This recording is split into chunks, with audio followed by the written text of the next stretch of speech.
Welcome, everybody. I can't tell you how lucky we are. I'm blessed to have all of you here with us today because Mom would have loved this. And she loved everybody in this room. And this is a very intimate group of people that I think she reached out to and loved and cherished, yes. I think all of you know at this point, Laura was not able to make it this weekend, and she feels pretty awful about that. This is Leah is Laura's daughter. So yes, anybody nice to else meet you guys. I think I've introduced myself. I think you have. My one and only niece. So anyways, she's going to help me out today instead of Laura. David's going to wrap up the tail end of all this today. Yeah. We have, I think, pretty good representation of Mom's life sitting right here, so it's really, really lovely. So I'm going to have Leah, sorry, that's a slip. I'm going to have Leah read the introduction here since I don't want to. Okay. Well, Joyce. that's one way. Let's go. What was that? Family and friends. We're gathered here to honor the life of Joyce Kilcoyne, loving mother, loyal friend, and unique individual. The parade would like to thank everyone for so graciously joining us. Although this is an occasion for mourning, it's also an appropriate time for celebrating Joyce's life. The people gathered here today are a testament to her love, generosity, and humor. She touched the lives of all those around her deeply. In life, Joyce's trials and triumphs are proof of an endurance of spirit. She loved deeply and mourned deeply the passing of two of her great loves, Leo Kilcoyne and Bob Lake. She raised 3 children, 4 stepchildren, all of whom inherited her sense of dignity as well as boundless sense of humor. She spoiled 2 grandchildren and many of her step-grandchildren, to whom she impacted her wisdom and grace. Joyce is cherished deeply by all those whose lives she's touched. Today, we'll hear from the people who held her closest to their hearts. It's important to remember that those who passed still live in our memories, and as long as we hold them close, their virtues and lessons continue to influence the world around us. When we treat the less fortunate with dignity and respect, let's remember that this was Joyce's example. When we muster tenderness and sympathy in consoling a friend or loved one, Joyce's spirit is there. And when we share joy and laughter in a moment, Joyce's laugh is with us. I'll say this part. The first speaker this afternoon will be John Amos. And for all of you who don't know, he's my first cousin, my mom's brother Melvin's oldest son. So.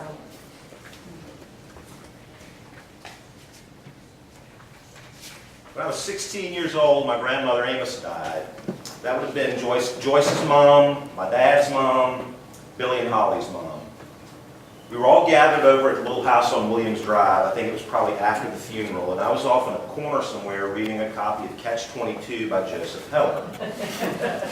Joyce came over and talked for a while about the book, and then she said something that I've never forgotten. She told me that when she was a kid, she lived for Tuesdays, because Tuesday was the day the bookmobile came to Rapidan. And the book she checked out let her know that there was a world beyond the little village where she grew up. Joyce loved reading. Whenever we talked on the phone, she talked books. Whenever she wrote, she mentioned what she was reading. And when Betsy and I visited New Bern this past summer, the two of them started swapping titles and flat left me in the dust. So I just sat We were still talking about Catch-22. I'd like to read a couple pages from A Tree Grows in Brooklyn in honor of my Aunt Joyce. The book is about a tough-as-nails little girl named Francie Nolan growing up in Brooklyn, New York, circa 1910. But honestly, there's not much difference between Brooklyn 1910 and Rapidan 1950. So here goes. When you hear Francie, just think Joyce. We start outside a library, but it could just as easily have been a bookmobile. The library was a little old, shabby place. Francie thought it was beautiful. She pushed open the door and went in. Francie thought that all the books in the world were in that library, and she had a plan about reading all the books in the world. She was reading a book a day in alphabetical order and not skipping the dry ones. She remembered that the first author had been Abbott. She had been reading a book a day for so long now that she was still in the B's. Already she had read about bees and buffaloes, Bermuda vacations, and Byzantine architecture. For all of her enthusiasm, she had to admit that some of the B's had been hard going. But Francie was a reader. She read everything she could find: trash, classics, times tables, and the grocer's price list. Some of the reading had been wonderful. The Louisa Alcott books, for example. She planned to read all the books over again when she had finished with the Z's. Saturdays were different. She treated herself by reading a book not in the alphabetical sequence. On that day, she asked the librarian to recommend a book. After Francie had come in and closed the door quietly behind her the way you were supposed to do in the library, she put her hand on the edge of the polished desk, liking the way it felt.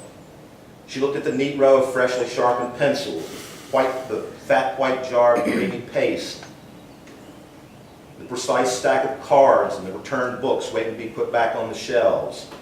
Yes, when I get big and have my own home, no plush chairs and lace curtains for me, no rubber plants, I'll have a desk like this in my parlor and white walls and a row of shining yellow pencils and books, books, books. She chose her book for Sunday, something by an author named Brown. Francie figured she'd been reading on the Browns for months.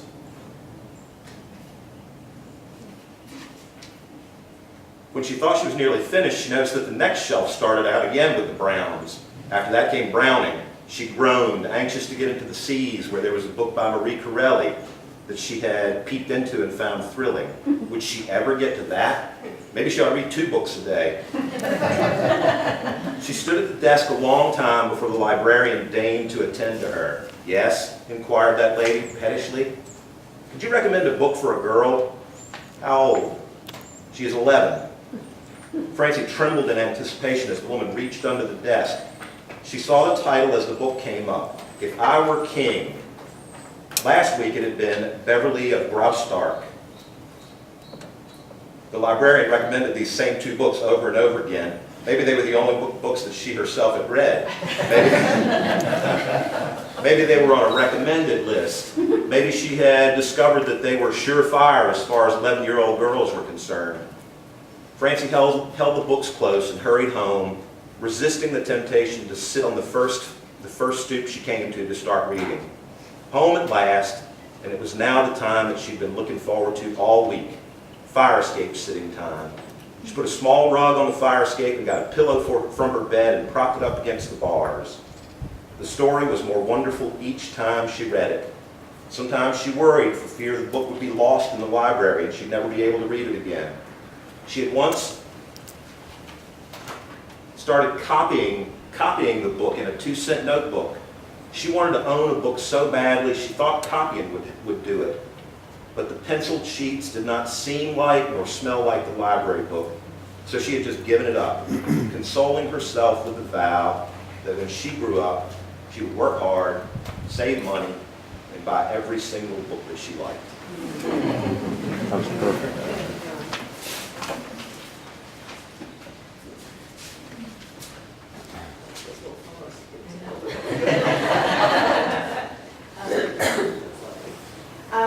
So the next speaker is Kilcoyne, and I'm sure everybody knows the Kilcoynes are a huge part of our life. Joyce's last name is Kilcoyne. They traveled a long way to get here today. So 1 came from Florida, 2 came from Connecticut, and 4 came from Toronto. So thank you all for being here. So glad to see all of you. And Diane Kilcoyne will be our next speaker.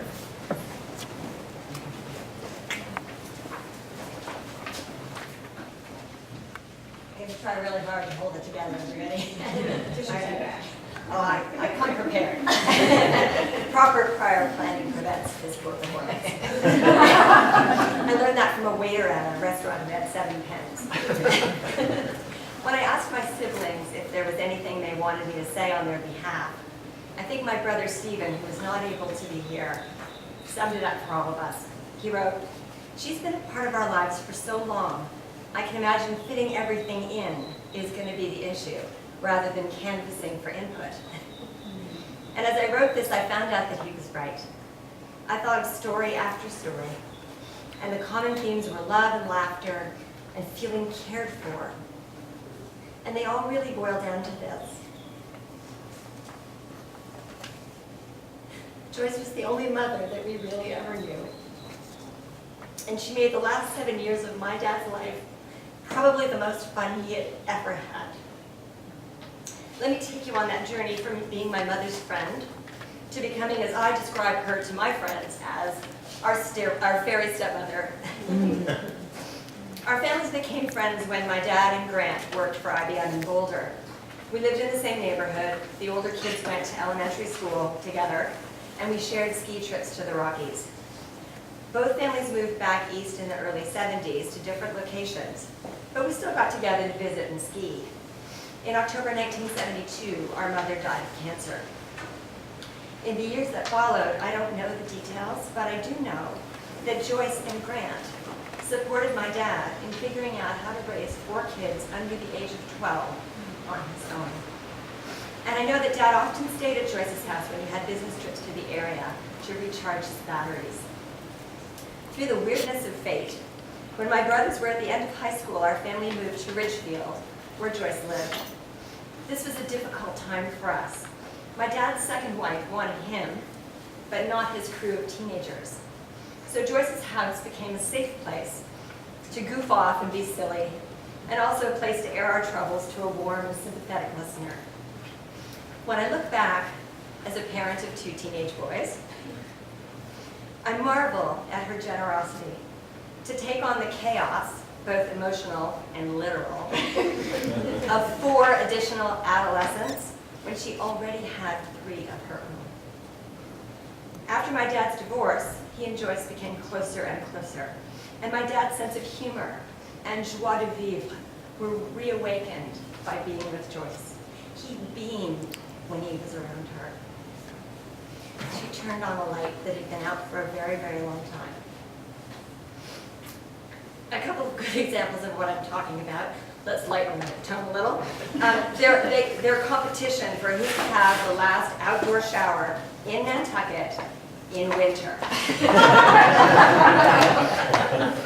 Joyce won, of course, in early December. Or their serious debate about whether they should dye my dad's snow white hair black to shock my brother when my dad met him at the ferry. Though it was only about 7 years, it was a joyful time, and a time when we all got to discover what having a mother was like. Simple things that were new to us, like going to visit and being stunned to find all your favorite food in the fridge. In fact, even having someone who knew all your favorite food at all. Or having someone meet you at the airport. My dad felt that that was a complete waste of time. And then after Dad died, it was big things, like being supported through the shock and the loss, while Joyce was trying to get through it herself. Having a parent at our weddings and a grandparent for our kids.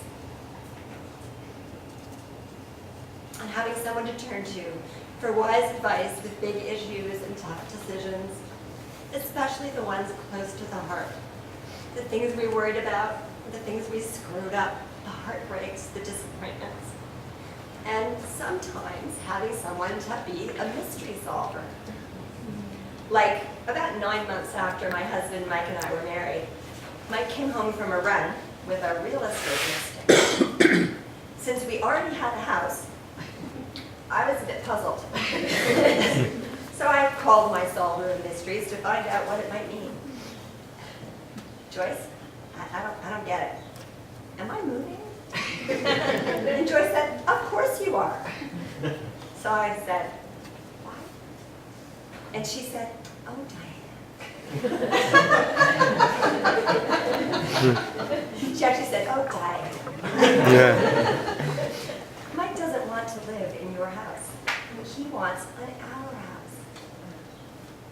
So we moved. I think I can speak for all of my siblings when I say that after Dad died, Joyce was the only person who was always in our corner, no matter what. Or as my brother Scott said when I asked him what he wanted me to say, best mom ever. Joyce told me that her dear friend Nancy Willett would ask, why would Leo's children come so far to call and to see you so often? And the answer is simple. Because we didn't feel like just being as children.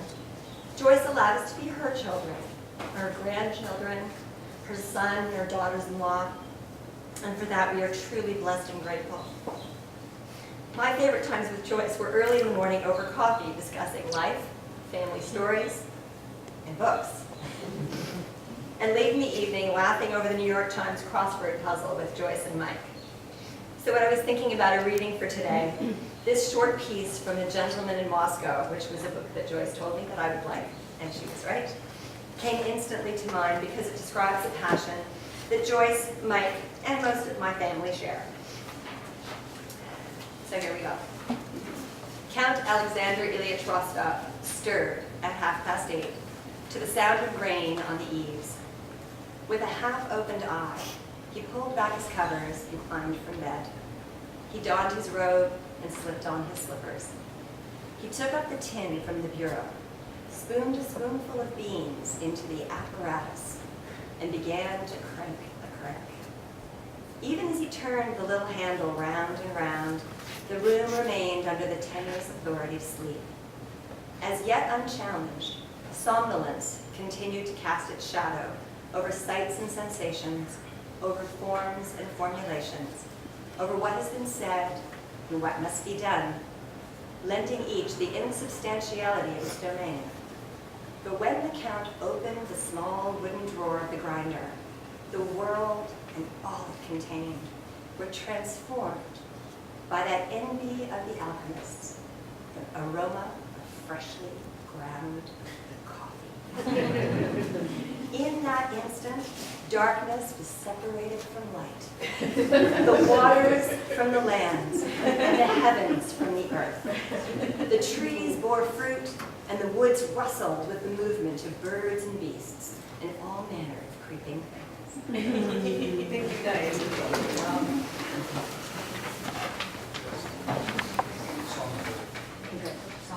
It's our song break.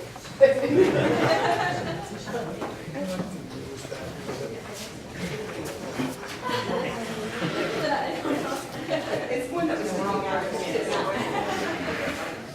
Okay, so we're doing something fun today. We're going to have Mike Elaine and Sarah Jakes lead us in a song. You guys have one coming up?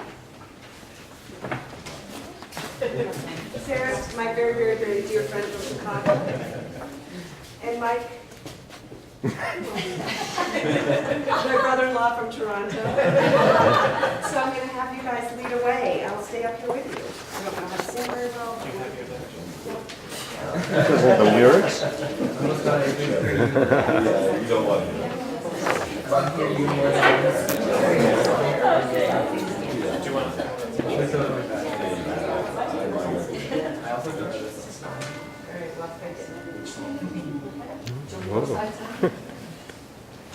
Rows and flows of angel hair, Ice cream castles in the air, feather canyons everywhere. I looked at clouds that way, but now they only block the sun.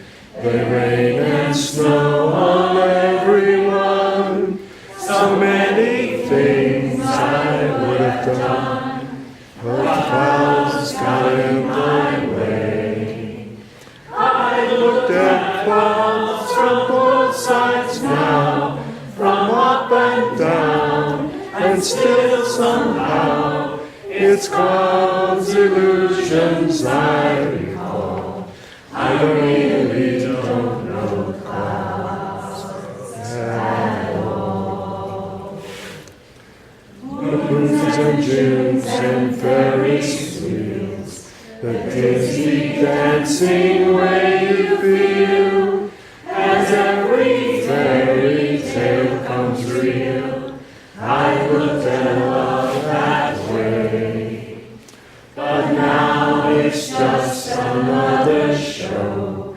You leave them laughing when you go, and if you care, don't let them know. Don't give yourself away. I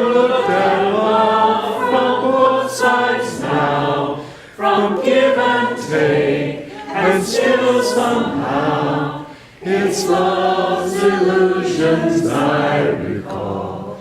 I really don't know love at all. Tears and fears and feeling proud to say I love you out loud. Dreams and schemes and circus crowds, I looked at life that way. But now old friends, they're acting strange. They shake their heads, they say I've changed. Well, something's lost, but something's gained in living every day. I looked at life from both sides now, from win and lose, and still somehow it's life's illusions I recall. I really don't know life at all. I looked at life from both sides now, from up and down, and still somehow it's life's illusions I recall. I really don't know life at all. Thank you.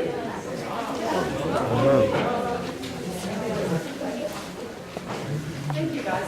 That was birds out there in the audience too. Okay, so the third speaker today is Reed Janet Williams, who is my cousin, first cousin, and it's Aunt Holly's second daughter. So if anybody doesn't know, Aunt Holly's another Here you go, tissue. I had to put my reading on the iPad, so it was better than light. You probably guessed by now that Joyce loved books.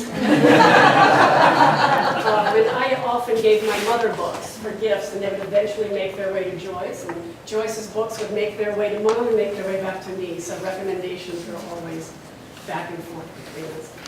One of her favorite authors was John Steinbeck. So in her memory, I'd like to read to you from the beginning of The Grapes of Wrath. The setting is Oklahoma in the 1930s. Can you hear in the back? Yes. Okay. To the red country and part of the gray country of Oklahoma, the last rains came gently, and they did not cross the scarred earth. The plows crossed and recrossed the rivulet marks. The last rains. So if only this had happened in Oklahoma. The last rains lifted the corn quickly and scattered weed colonies and grass along the sides of the roads, so that the gray country and the dark red country began to disappear under the green cover. In the last part of May, the sky grew pale, and the clouds that had hung in high puffs for so long in the spring were dissipated. The sun flared down in the growing corn day after day, until a line of brown spread along the edge of each green bayonet. The clouds appeared and went away. In a while, they did not try anymore. The weeds grew darker green to protect themselves, and they did not spread anymore. The surface of the earth crusted, a thin, hard crust, and as the sky became pale, so the earth became pale, pink in the red country and white in the gray country. In the water-cut gullies, the earth dusted down in dry little streams. Gophers and antlions started small avalanches, and as the sharp sun struck day after day, the leaves of the young corn became less stiff and red. They bent in a curve at first, and then, as the central ribs of strength grew weak, each leaf tilted downward. Then it was June, and the sun shone more fiercely. The brown lines on the corn leaves widened and moved in on the central ribs. The weeds frayed and edged back toward their roots. The air was thin and the sky more pale, and every day the earth paled. In the roads where the teams moved, where the wheels milled the ground and the hooves of the horses beat the ground, the dirt crust broke and the dust formed. Every moving thing lifted the dust into the air. A walking man lifted a thin layer as high as his waist, and a wagon lifted the dust as high as the fence tops, and an automobile boiled a cloud behind it. The dust was long and settling back again. When June was half gone, the big clouds moved up out of Texas and the Gulf, high, heavy clouds, rainheads. The men in the fields looked up at the clouds and sniffed at them and held wet fingers up to sense the wind. And the horses were nervous while the clouds were up. The rainheads dropped a little spattering and hurried on to some other country. Behind them, the sky was pale again and the sun flared. In the dust, there were drop craters where the rain had fallen, and there were clean splashes on the corn, and that was all. A gentle wind followed the rain clouds, driving them on northward, a wind that softly clashed the drying corn. A day went by, and the wind increased, steady, unbroken by gusts. The dust from the roads fluffed up and spread out and fell on the weeds beside the fields, and fell into the fields a little way. Now the wind grew strong and hard, and it worked as the rain crusted the cornfields. Little by little, the sky was darkened by the mixing of dust, and the wind fell over the earth, loosened the dust, and carried it away. The wind grew stronger. The rain crust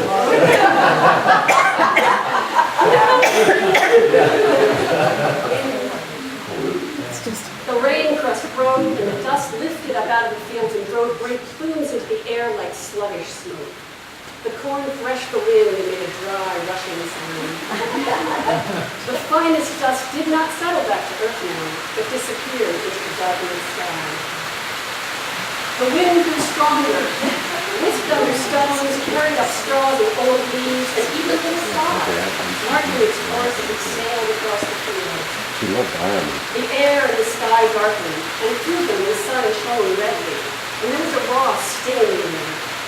During the night, the wind raced faster over the land, dug cunningly among the rootlets of the corn, and the corn fought the wind with its weakened leaves until the roots were freed by the flying wind, and then each stalk settled wearily sideways toward the earth and pointed the direction of the wind. The dawn came, but no day. In the gray sky, a red sun appeared, a dim red circle that gave a little light like dust.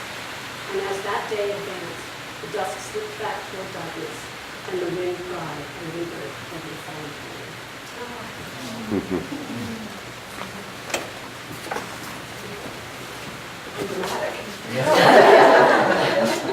Mom loved irony. Anyways, Leo is next as a speaker, my niece, Joyce's granddaughter, and she will speak for both yourself and my son Clay, who couldn't be here today. So,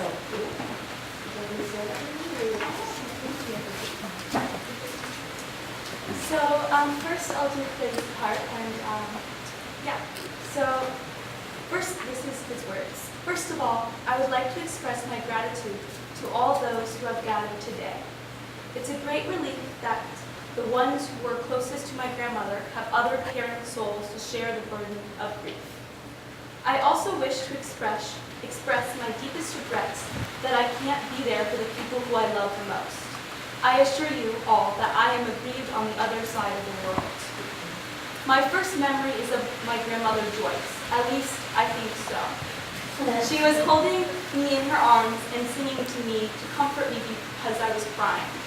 I was a very sensitive little boy, and my grandmother took that very seriously. She comforted me with her soft, clean voice and exquisite grammar. Even as a small child, she treated me with such respect. She would listen to the things I had to say, and that implicitly told me that I had to say was worth hearing. But that's how she treated everyone. It was imperative that Joyce regard everyone with dignity because she couldn't imagine treating anyone as less than she. Though she may have always treated me as an equal, there was no one she adored more than me.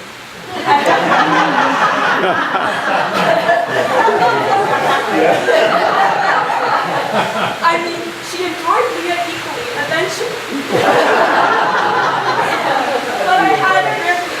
But I had grandmother to myself for nearly 10 years.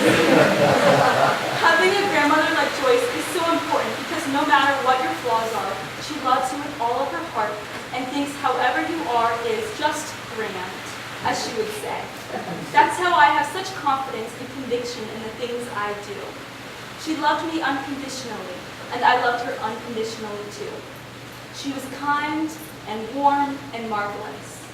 She was funny, and she would laugh till she snorted at all my stupid quips. That's how I came to know what a sense of humor is life's most important way to cope. My grandmother had to cope with loss and had to deal with all of us, so of course she had a sense of humor. In her passing, I'm incredibly sad. I'll never see her again. I'll never hear her voice again. The safety and love I felt in her arms lives in a fractured piece of a first memory. It pains me to know just how valuable memories are, and I will carry her memory for as long as I can. But there is something stronger than memory, my character, the essential lessons of my grandmother, sensitivity, dignity, and confidence and humor have been forged in my soul, which I will put to good use and pass on to others. Thank you. I'm sorry I couldn't make it. I love you, Clay. And I wrote a part. It's not as beautifully worded, and it's a little more raw, but yeah. So this is my part. Dear grandmother, I love you and you are loved. You are gone, yet still here. I cherish memories that swirl in my brain of you.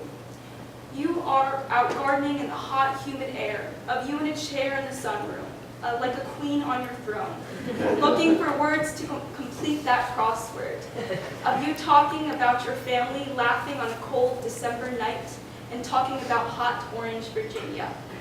You are so kind and empathetic, loving of everyone. I don't know how you loved so many people. It's something I wrote about when I was young. I was asked who I looked up to, and my first answer was you. How beautiful a person you were. You were loved, and you lost so much. You were the strongest person I knew, and extremely intelligent. I love you, and I know you loved me. I miss you so much. I've cried over you until my eyes feel dry. I hurt seeing my mom crying, missing her mom, and I can't help her. All of this I know is how grief happens. I know I'm not alone. As I tell myself, I also carry your love in my heart and remember your strong empathy for people. I love you. Love, Leah.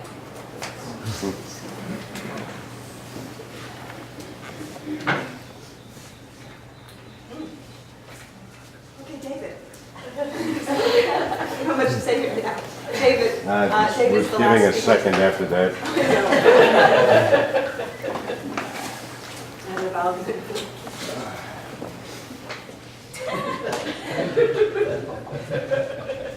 My name is Dave Tate. I haven't seen you in a long time. Sometimes life doesn't work out the way you think it would work out. Mine didn't. Doesn't matter. And I didn't hang on to much. I just keep moving forward. The one thing I did hang on to was we're talking about books, all my children's books, every single one of them. And before Lynn was born and Laura was born, Mom would read to me constantly. And she would read books that were even beyond my ability. But she was a patient person reading to her son. And she read everything from Uncle Wiggily to Mike Mulligan to Little Engine They Could to Christopher Robin and his adventures with Winnie the Pooh and Piglet. I didn't care much for Tigger, but anyway. And then under the Dr. Seuss heading, it was Hop on Pop, and One Fish, Two Fish, Red Fish, Blue Fish, and of course Green Eggs and Ham, and then an author named P.D. Eastman, and when I was a little over 2 years old, released Go Dogs Go. Mom would read that over and over and over. There was another book that, and I came across it, and I'll show you how old it is. It's the original that she held. It came out in June of 1960. It was called Are You My Mother? And it was written and illustrated once again by P.D. Eastman. And maybe some of you have heard of it, maybe you haven't. I'd like to share it. It's not very long, and you can see how old it looks. And the way Mom would read to me, she would hold me like this, and close to her chest, and it felt warm and comforting. And that's how she read to me. And I'd like to, if you'll indulge me, I'd like to read it to you. Are you my mother? A mother's bird sat on her egg. The egg jumped. "Uh-oh," said the mother. "My baby will be here. He will want to eat. I must get something for my baby bird to eat," she said. "I will be back." So away she went. The egg jumped. It jumped, and it jumped, and it jumped. Out came the baby bird. "Where is my mother?" he said. He looked for her. He looked up, he did not see her. He looked down, he did not see her.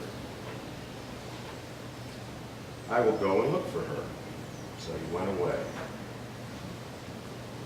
Down and out of the tree he went. Down, down, down. It was a long way down. The baby bird could not fly. He could not fly, but he could walk. "Now I will go and find my mother," he said. He did not know what his mother looked like. He went right by her. He did not see her, as she was pulling a worm from the ground. He came to a kitten. "Are you my mother?" he said to the kitten.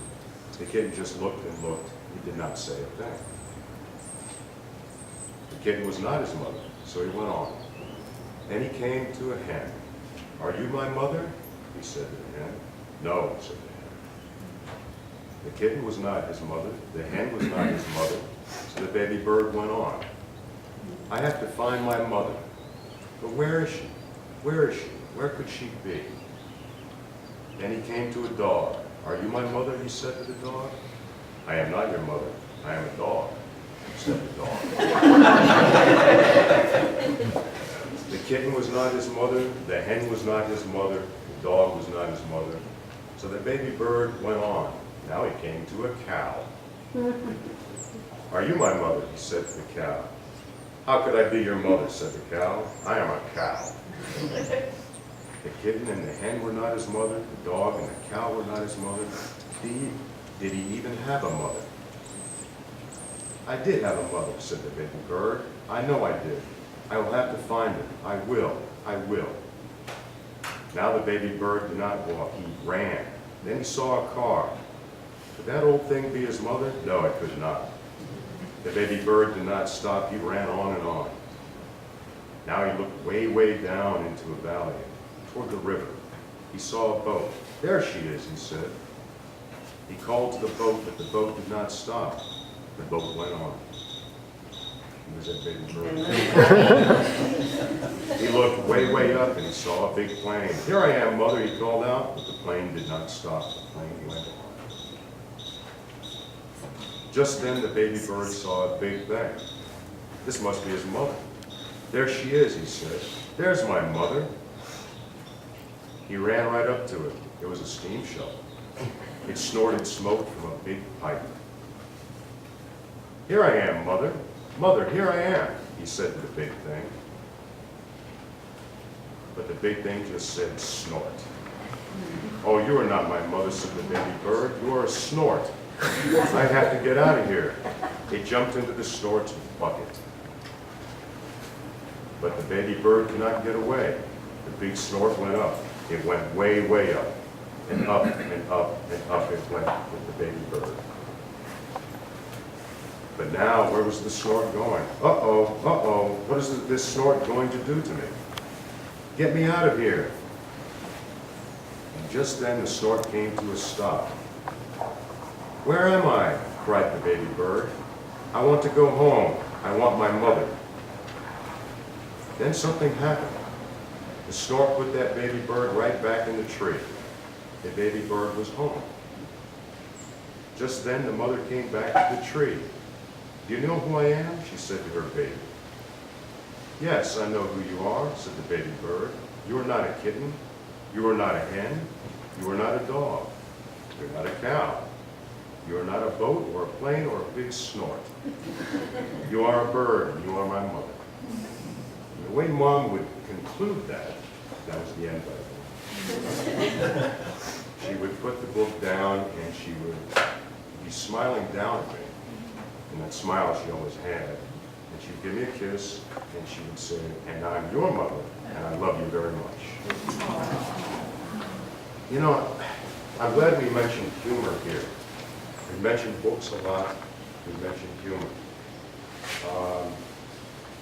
Mom was all about humor. I mean, if anyone knew her, she was about humor. And Dorothy Parker, who was one of the great wits in the early 20th century, she had a lot of quotes. But she was also a founding member of the Algonquin Round Table. Now, this is not memory. I'm kind of coming up with, I don't know why I did that, everything was in a circle.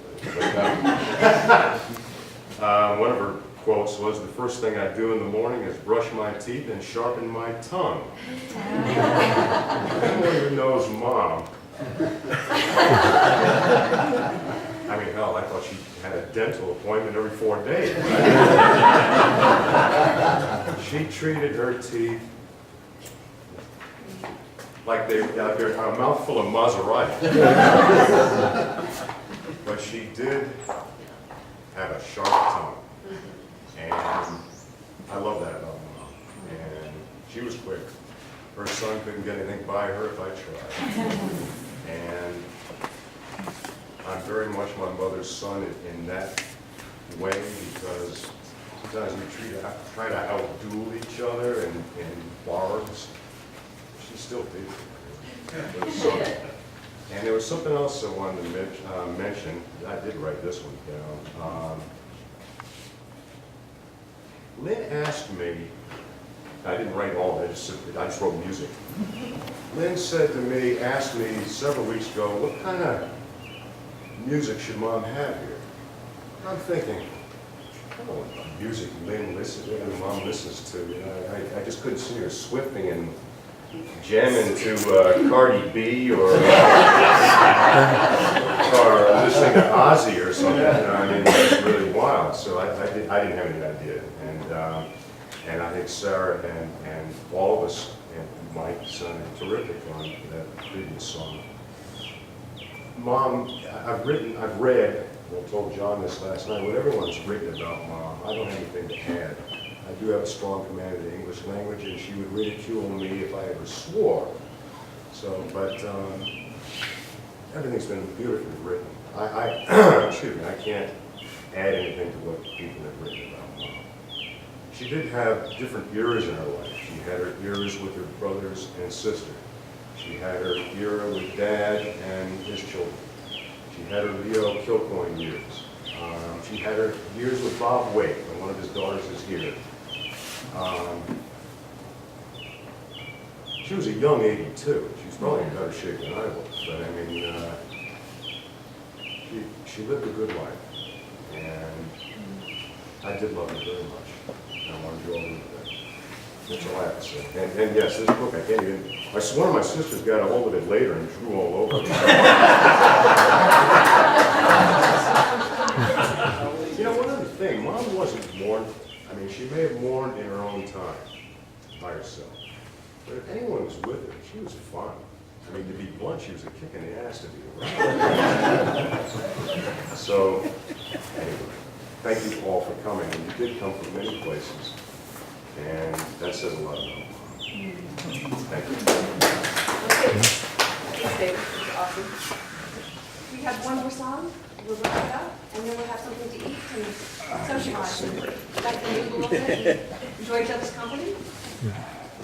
Nice singers.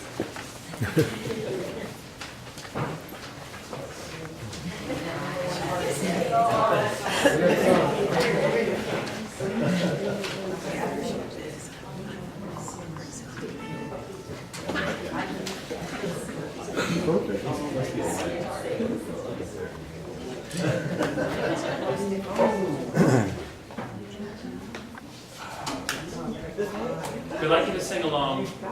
We're not going to sing the last verse because it just leaves a thing. So we're going to finish it on just the penultimate.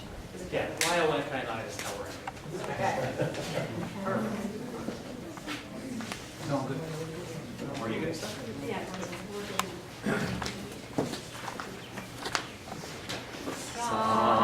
Somewhere over the rainbow, way up high, there's a land that I heard of once in a lullaby.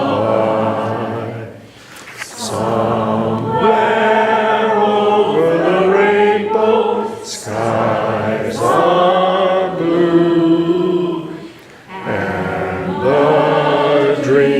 that you dare to dream really do come true.